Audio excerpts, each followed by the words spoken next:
Donc les différentes techniques d'imagerie, on commence par la plus simple, la radiographie. Donc pour réaliser une radiographie, on envoie un faisceau de rayons X direction le patient qui est généré par un tube à rayons X, c'est le fameux tube Coolidge.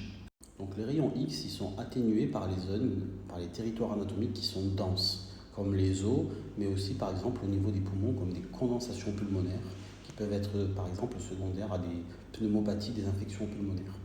Une fois que donc ça a traversé, c'est capté par un détecteur. Aujourd'hui, ce ne sont plus les détecteurs argentiques comme à l'époque, ce sont des détecteurs numériques qui vont afficher cette image. Et donc, les éléments qui sont denses comme l'os apparaissent en blanc et les éléments moins denses comme l'air ou comme les tissus biologiques apparaissent proches du noir ou du gris. Et grâce à ces images, donc, on a développé une sémiologie, c'est-à-dire l'étude du signe sur l'image. Par exemple, on sait que lorsque par exemple on a une arthrose débutante, on va avoir un ostéophyte.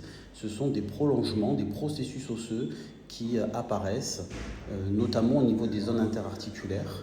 On a aussi par exemple un pincement de l'interligne, c'est-à-dire que les deux os se rapprochent et l'articulation diminue en taille. Donc tout ça, c'est de la sémiologie, c'est-à-dire de l'étude du signe radiologique afin de définir des pathologies éventuelles.